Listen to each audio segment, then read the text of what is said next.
Hello बच्चों, कैसे हैं आप लोग। मैं हूं नासिर और इस सेमेस्टर में हम लोग केमिकल रिएक्शन इंजीनियरिंग पढ़ेंगे। सबसे पहले केमिकल रिएक्शन इंजीनियरिंग में हमें समझना होगा कि केमिकल इंजीनियरिंग क्या होता है। रिएक्शन पार्ट हम लोग छोड़ देते हैं, पहले ये समझते हैं कि केमिकल इंजीनियरिंग क्या है। तो केमिकल इंजीनियरिंग है, अगर हम कहें कि production of chemical on large scale. तो केमिकल इंजीनियरिंग क्या होता है कि production of chemical on large scale. तो क्या ऐसा है कि कोई और केमिकल नहीं प्रोड्यूस करता, प्रोड्यूस करते हैं केमिकल। जो केमिस्ट हैं वो केमिकल प्रोड्यूस करते हैं, लेकिन वो लेबोरेटरी में प्रोड्यूस करते हैं। उनकी क्वांटिटीज़ कितनी होती है, स्मॉलर क्वांटिटीज़ में वो प्रोड्यूस करते हैं। स्मॉलर क्वांटिटीज़ कितनी हो गई, उन्होंने 2 ग्राम लिया, 1 ग्राम लिया, मिलीग्राम्स में लिया। टेस्ट ट्यूब में उन्होंने रिएक्शन कराई, टेस्ट ट्यूब में रिएक्टेंट को डाला, हीट किया बर्नर से, और वहाँ पे रिएक्शन कंप्लीट हुई और प्रोडक्ट बन गया उनका। तो केमिकल इंजीनियरिंग केमिस्ट्री से किस तरह डिफरेंट है। तो अगर ये समझे कि जहाँ पे केमिस्ट्री स्टॉप होती है वहीं से केमिकल इंजीनियरिंग स्टार्ट होती है। केमिस्ट्री में जहाँ केमिस्ट है वो प्रोडक्शन अगर करता भी है, प्रोड्यूस करता है केमिकल, तो वो बस मिलीग्राम्स में या ग्राम्स में प्रोड्यूस करता है। While as in chemical engineering जो है केमिकल्स जो हैं प्रोड्यूस किए जाते हैं बहुत लार्ज स्केल पे, मान लीजिए टन में प्रोड्यूस किए जाते हैं। अब फॉर एग्जांपल आप अगर समझना चाहते हैं कि कोई कंपाउंड है, कोई प्रोडक्ट है, उसको लेबोरेटरी में प्रोड्यूस कर रहा है वो 1 ग्राम में, लेकिन अगर उसी प्रोडक्ट को हम लोगों को प्रोड्यूस करना है 1 टन पर डे, तो कैसे प्रोड्यूस करेंगे। क्योंकि लेबोरेटरी में हम लोग सिर्फ एक टेस्ट ट्यूब में प्रोड्यूस कर ले रहे हैं, तो 1 टन अगर प्रोड्यूस करना है तो बहुत ऑब्वियस सी बात है कि टेस्ट ट्यूब में नहीं प्रोड्यूस कर पाएंगे। तो उसके लिए हमें क्या चाहिए होगा, उसके लिए रिएक्शन कराने के लिए हमें बहुत बड़ा कंटेनर चाहिए होगा, तो जिसको हम लोग रिएक्टर बोलते हैं। तो हमें रिएक्शन कराने के लिए रिएक्टर चाहिए।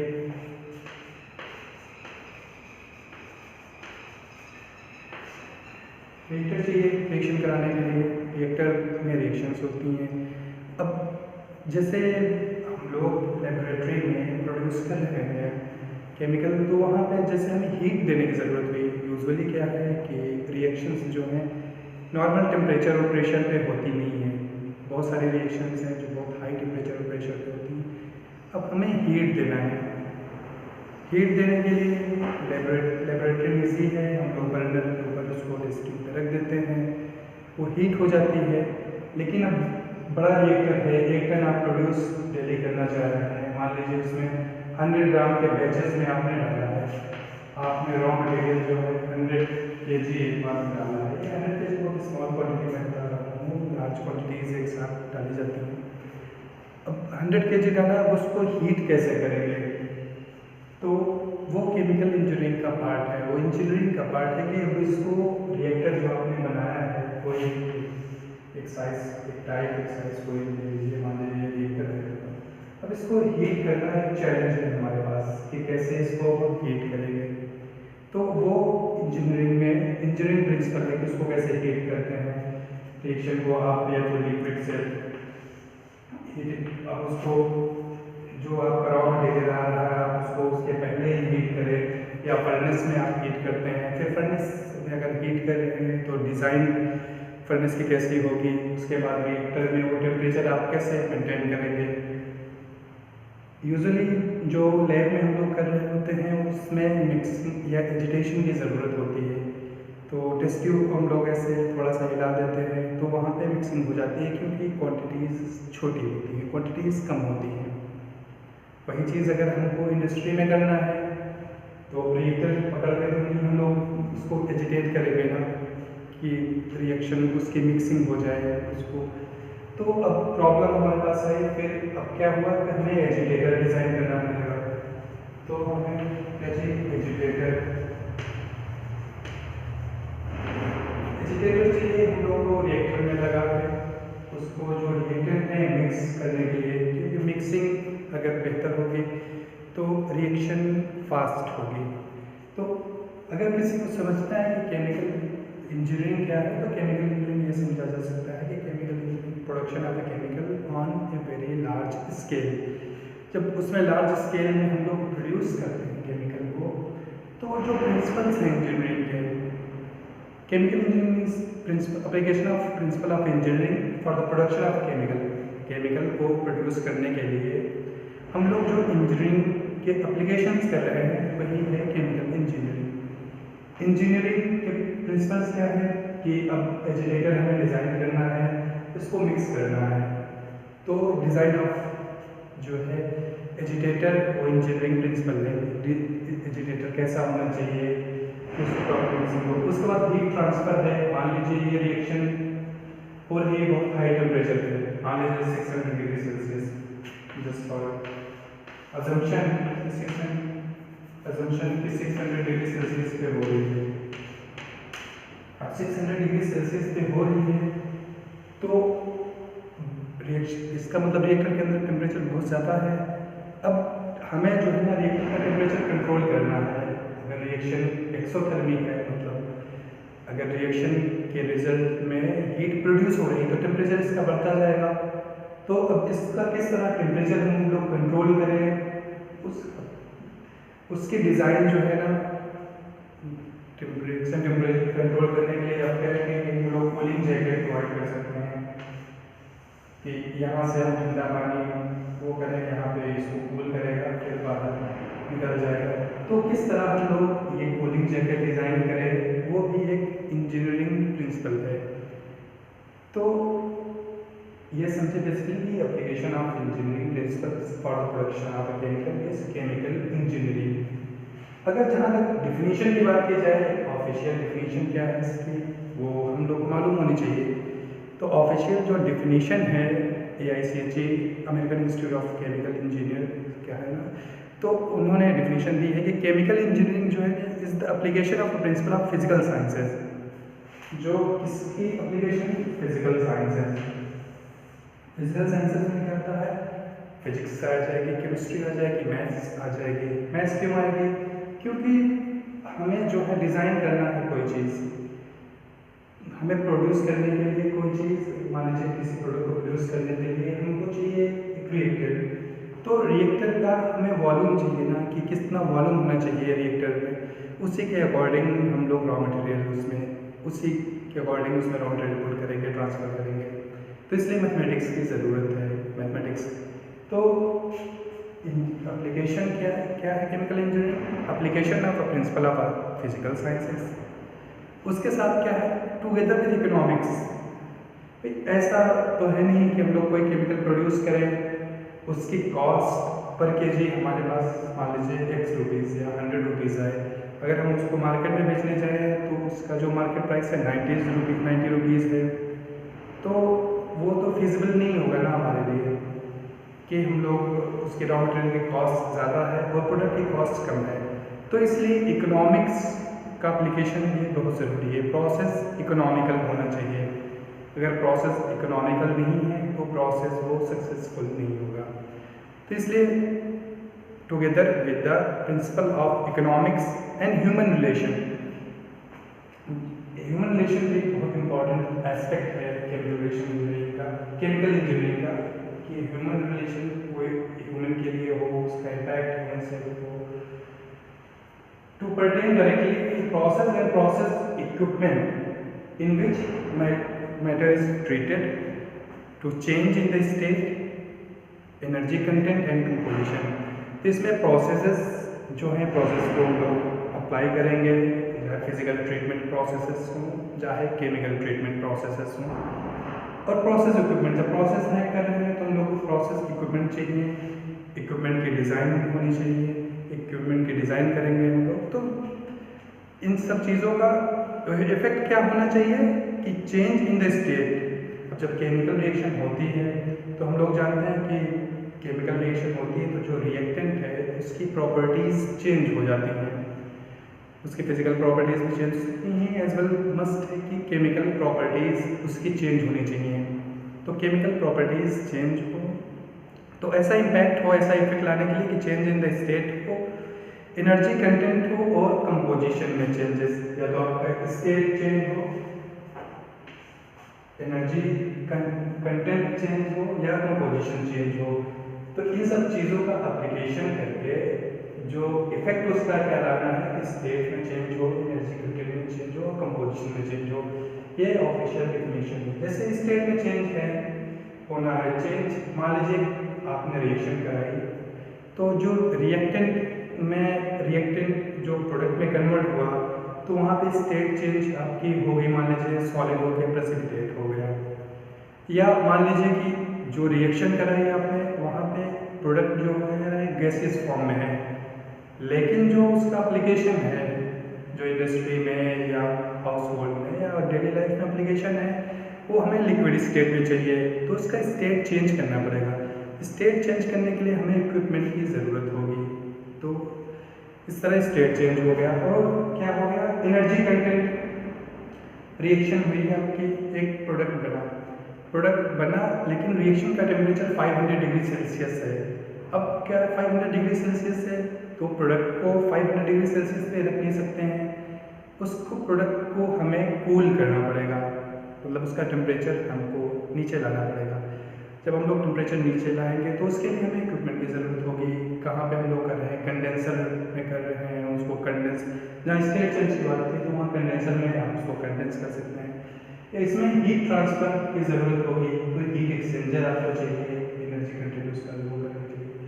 कंपोजिशन चेंज है, हम लोग डिस्टिलेशन यूनिट में देखते हैं कि हम लोग जो डिस्टिलेशन यूनिट में एक, मान लीजिए डिस्टिलेशन यूनिट है यहाँ पे, अब आप एक मटेरियल डाल रहे हैं, उसमें 50% ए का कंपोजिशन है और 50% बी का कंपोजिशन है।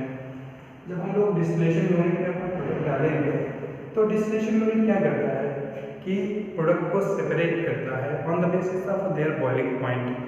तो अगर दो कंपोनेंट हैं तो ऑब्वियस सी बात है कि एक का बॉइलिंग पॉइंट दूसरे से यूजुअल इन जनरल जो है ना डिफरेंट ही होगा।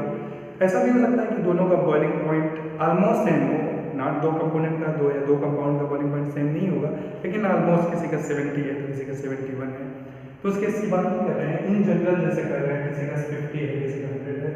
तो डिस्टिलेशन में जब हम उसको हीट करते हैं तो ऊपर से आपका जो है लाइट कंपोनेंट निकलता है।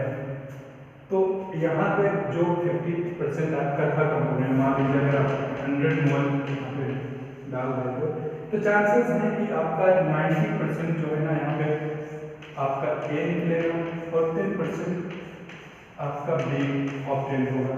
तो कंपोजिशन यहाँ पे चेंज हो गई। तो यही है कि impact of change of state, impact of effect उसका चेंज होना चाहिए कंपोजिशन में या एनर्जी कंटेंट में। तो ये ऑफिशियल डेफिनेशन हो गई, आप लोग इसको अच्छे से पढ़ लीजिएगा। केमिकल इंजीनियरिंग में बस उसके बाद केमिकल प्रोसेस जो है ना स्टार्ट कैसे होते हैं, केमिकल ये हो गया, केमिकल रिएक्शन इंजीनियरिंग से पहले है केमिकल प्रोसेसेस स्टार्ट कैसे होते हैं, इसको थोड़ा सा कर देते हैं।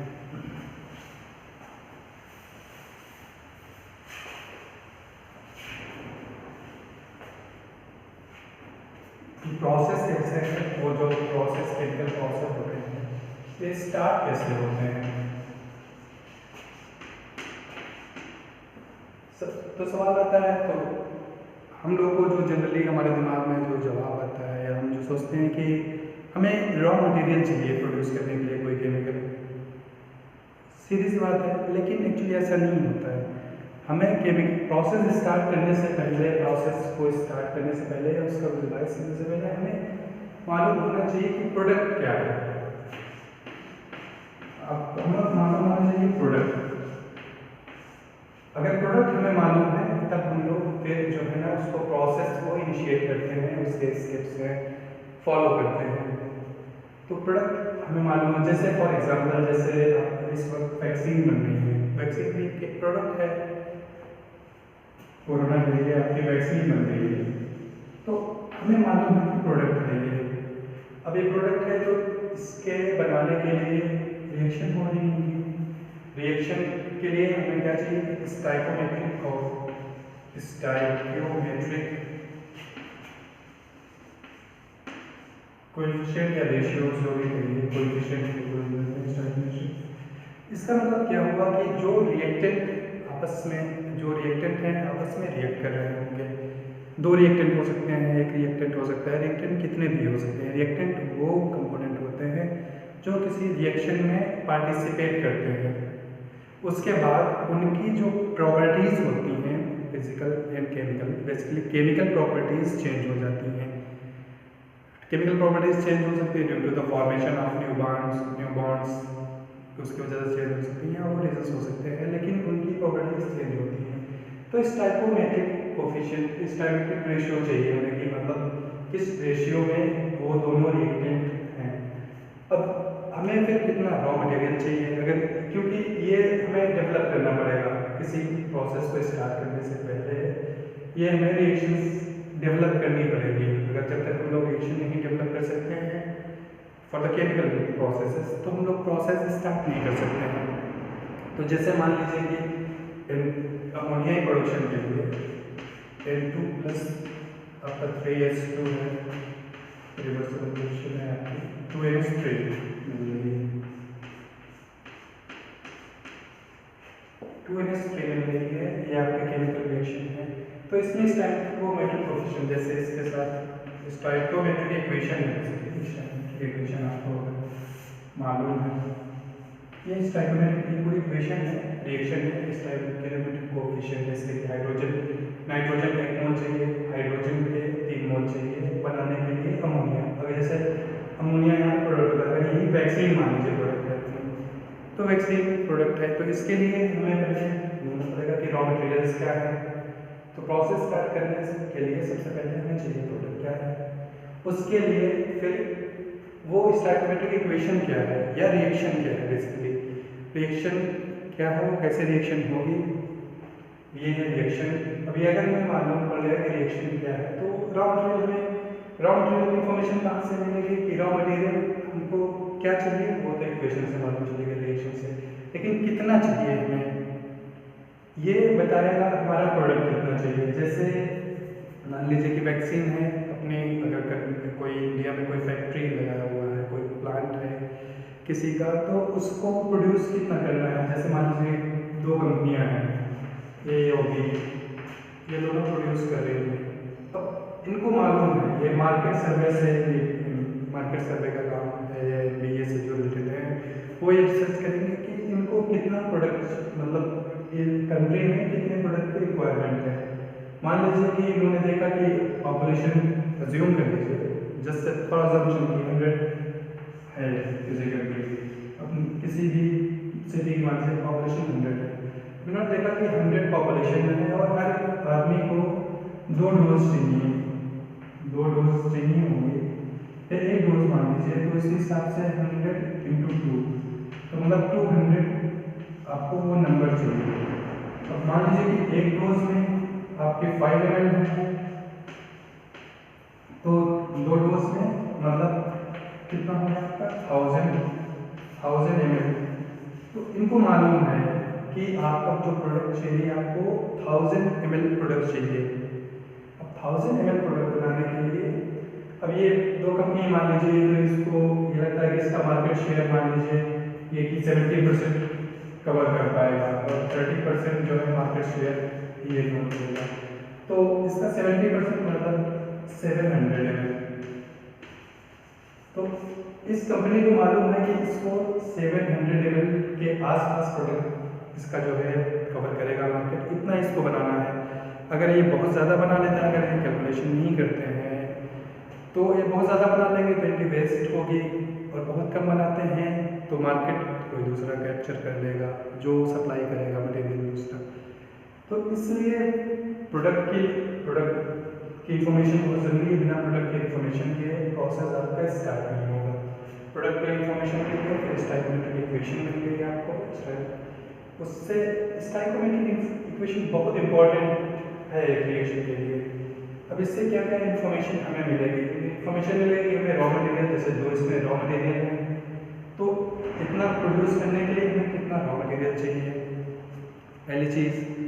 और रॉ मटेरियल की फिजिकल स्टेट्स क्या हैं, जैसे नाइट्रोजन स्पेस के लिए नाइट्रोजन आपके गैसीय फेज में है, हाइड्रोजन गैसीय फेज में है, अमोनिया भी गैसीय फेज में है, अमोनिया गैस। तो फिजिकल स्टेट्स मालूम चलती हैं रिएक्शन से हमें। उसके बाद क्या मालूम चलेगा हम लोग को, फिजिकल स्टेट हो गई आपकी, रिएक्शन कैसी है, रिवर्सिबल है, इरिवर्सिबल है। वो देख के नहीं पता चलता, वो रिएक्शन कंडक्ट कराने के बाद सैंपल्स को हम लोग विद टाइम चेक करते रहेंगे, सैंपल निकलेंगे, देखेंगे कि इसमें कंसंट्रेशन क्या है, अमोनिया की कंसंट्रेशन क्या है, नाइट्रोजन की कितनी है, हाइड्रोजन की कितनी है। टाइम जो है देखते हैं कि अगर अमोनिया की कंसंट्रेशन बढ़ती जा रही है और नाइट्रोजन और हाइड्रोजन की कंसंट्रेशन जो है टाइम के साथ डिक्रीज करती जा रही है, तो इसका मतलब ये हुआ कि ये जो रिएक्शंस हैं ये रिवर्सिबल नहीं है, मतलब एक ही डायरेक्शन में हो रही है, रिवर्सिबल और इरिवर्सिबल। रिवर्सिबल का मतलब जो पहले रिएक्शन फॉरवर्ड हो फिर रिएक्शन बैकवर्ड भी हो, मतलब नाइट्रोजन और हाइड्रोजन मिलके अमोनिया में बनाए, फिर अमोनिया डीकम्पोज हो के नाइट्रोजन हाइड्रोजन में, तो वो हो गए रिवर्सिबल। अगर कंपोजिशन देखेंगे हम लोग टेस्ट करते रहेंगे टाइम, आधे घंटे में, 1 घंटे में, 10 मिनट में, जैसे रिएक्शन का वो होता है सैंपलिंग टाइम। तो सर देखेंगे अगर कंसंट्रेशन एक इसकी बढ़ती जा रही है प्रोडक्ट में, तो इसका मतलब रिवर्सिबल नहीं है। अगर प्रोडक्ट की घटती इसकी पहले बढ़ी फिर धीरे धीरे कम हो गई, पहले इसकी कम हुई फिर धीरे धीरे बढ़ने लगी, तब हम कहेंगे कि रिवर्सिबल रिएक्शन है। तो हमें रिवर्सिबल रिएक्शन पता चल जाती है, ये रिवर्सिबल रिएक्शन पता चल जाती है। उसके बाद क्या है कि रिएक्शन एक्सोथर्मिक है, हीट ऑफ रिएक्शन मालूम चलती है हमें। अगर रिएक्शन को कराने के लिए हमें जो है हीट देनी पड़ रही है तो वो रिएक्शन एंडोथर्मिक होती है, जहाँ पे हम एक्सटर्नली हीट सप्लाई करते हैं। क्योंकि हमने कंटेनर में डाला, दोनों को मिक्स किया, रिएक्शन नहीं हो रही है विद टाइम, तो फिर हम लोग मतलब वेरियस फैक्टर्स हैं उसके, एक टेम्परेचर नहीं है लेकिन एक टेम्परेचर फिर हम इंक्रीज करेंगे, देखेंगे टेम्परेचर इंक्रीज करने में कुछ कन्वर्जन हो रहा है, अगर हो रहा है कन्वर्जन तो फिर वो रिएक्शन क्या है, एंडोथर्मिक है। लेकिन कुछ रिएक्शंस ऐसी होती हैं, हमने जितने भी रिएक्टेंट हैं उनको रिएक्टर में डाला, रिएक्शन कराना स्टार्ट किया। अब देख रहे हैं कि रिएक्शन, क्योंकि हमने उसमें टेम्परेचर मेजरमेंट का अरेंजमेंट कर रखा है, टेम्परेचर मेजर कर रहे हैं, देख रहे हैं कि टेम्परेचर उसका इंक्रीज करते चले जा रहा है। तो टेम्परेचर अगर इंक्रीज कर रहा है तो उससे हम ये कंक्लूजन निकालते हैं कि हीट जनरेट हो रही है रिएक्शन में, हीट जनरेट हो रही है अगर रिएक्शन में, तो उसको हम लोग बोलते हैं एक्सोथर्मिक। तो हीट अगर जनरेट हो रही है तो रिएक्शन एक्सोथर्मिक है। तो इससे हमको आइडिया लग जाता है कि स्टोइकोमेट्रिक से तो कि रिएक्शन एंडोथर्मिक है, एक्सोथर्मिक है। अब फिर हमें देखना होता है कि रिएक्शन जो है वो किस रेट से कम चल रही है, तो हमें जो है ना काइनेटिक्स की स्टडी करनी पड़ती है। तो काइनेटिक स्टडी करके जब सारी स्टडीज कंप्लीट हो जाती हैं तो हम लोग इसे प्रोडक्ट में बनाना था, प्रोडक्ट की इन्फॉर्मेशन चाहिए थी, हमें रॉ मटेरियल मिल गया, हमें रिएक्शन मिल गई। उसके बाद हम लोग जो है उसको, क्योंकि लैब स्केल पे ये सब स्टार्टिंग में करते हैं, सारी रिएक्शंस जब तक डेवलप नहीं हो जाती, लैब स्केल के पे किया। उसके बाद फिर हम लोग, क्योंकि अगर कॉम्प्लिकेटेड प्रोसेस है, रिएक्शन बहुत ज़्यादा टेम्परेचर पे हो रही है, प्रेशर की ज़्यादा रिक्वायरमेंट है, तो उसको हम लोग फिर बेंच स्केल पे करते हैं। बेंच स्केल मान लीजिए कि जैसे लैब स्केल पे अगर हम लोग 100 ग्राम पे कर रहे हैं रिएक्शन, तो बेंच स्केल पे उससे हायर हो गया बेंच स्केल। बेंच स्केल में मान लीजिए हम लोग 1 kg या 2 kg के लिए करने लगे, क्योंकि जो कॉम्प्लिकेटेड रिएक्शन हैं जिसमें हाई टेम्परेचर प्रेशर की रिक्वायरमेंट है, तो उसमें हम लोग को बहुत मतलब सिस्टमेटिक और स्टेप बाय स्टेप उस रिएक्शन को प्रोसीड करना होता है, उस प्रोसेस को फॉरवर्ड करना होता है। इससे क्योंकि डायरेक्टली अगर बिना अपने प्रॉपर फेसिलिटी, प्रॉपर स्टडी के सिर्फ लैब में रिएक्शन करा के और उसी कंडीशंस के लिए हमने प्लांट बना लिया तो कॉम्प्लिकेशंस आ जाते हैं, और हो सकता है कि जो रिएक्शंस नॉर्मल लैब कंडीशंस में हो रही है वो वही अगर कंडीशन आप वही और कन्वर्जन आपको मिल रहा है, इससे 50% या 80% कुछ भी एक नंबर आपको कन्वर्जन मिल रहा है, और उसी के कैलकुलेशन के बेसिस पे आपने एक प्लांट लगा दिया, तो देयर आर चांसेस कि आपको कन्वर्जन इतना नहीं मिलेगा, रिएक्शंस में कॉम्प्लिकेशन होंगी, उस टेम्परेचर पे रिएक्शन नहीं होंगे। तो इसलिए हम लोग सीधे प्लांट स्केल पे ना ले जाके, सीधे कॉमर्शियल स्केल पे ना ले जाके उसकी बेंच स्केल पे स्टडी करते हैं। बेंच स्केल पे स्टडी करने के बाद जब प्रोसेस फिजिबल होता है वहाँ पे, तो फिर कुछ प्रोसेस हैं जैसे पायलट प्लांट के लेवल पे हम करते हैं। पायलट